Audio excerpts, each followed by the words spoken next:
Now, already this diagram was drawn before, that's why I am continuing with this diagram. This is one of the important application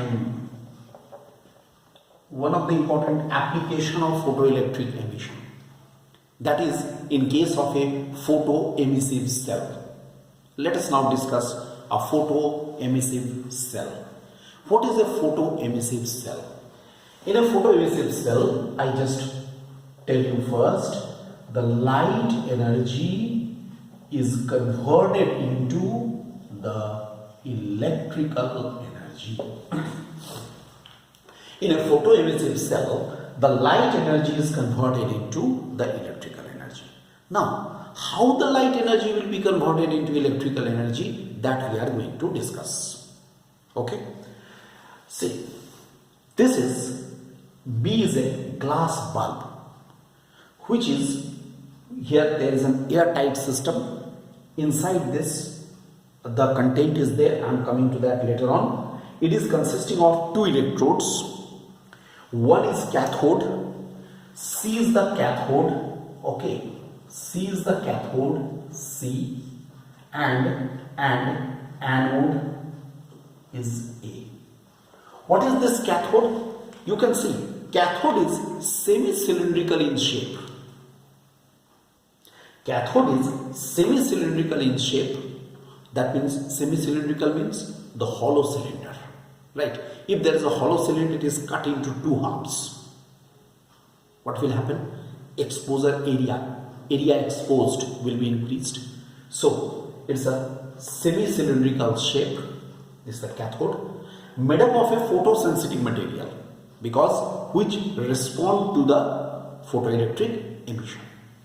And this is anode. This is the metallic rod. Anode is a metallic rod. Okay. Cathode is maintained at the negative potential. Anode is maintained at the positive potential of the high tension battery. And this is a microammeter. Microammeter means to measure the photoelectric current. Photoelectric current is not a very strong current. It's a weak current. So in microampere it is measured. Alright. This is the structure. Simple thing. What happens? The radiations of appropriate frequency or wavelength, as we have mentioned, will be falling on this photosensitive material. Then what will happen? Obviously, the photoelectric emission will be taking place.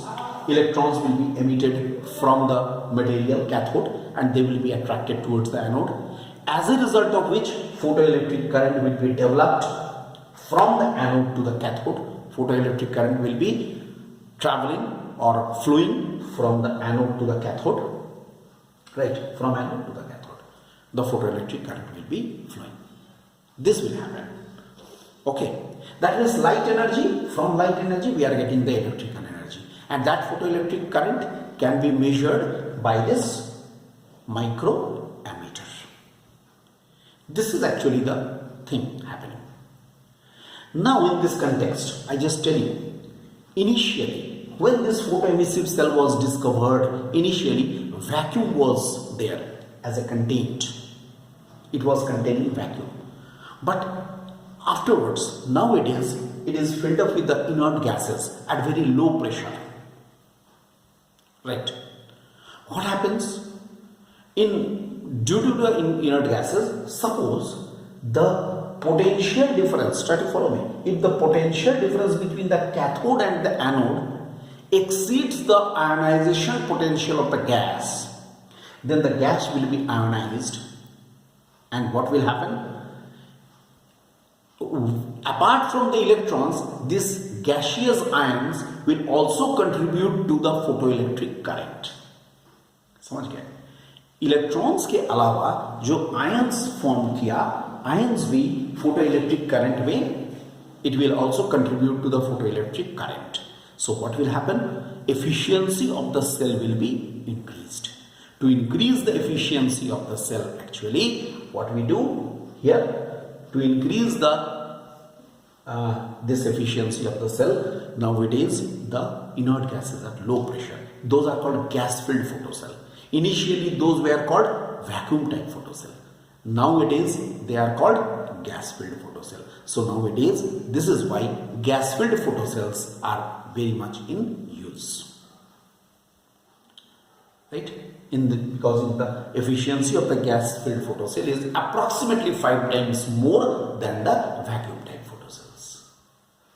This is regarding one of the important application, most important application of the photoelectric effect, that is in the photoemissive cell. Alright.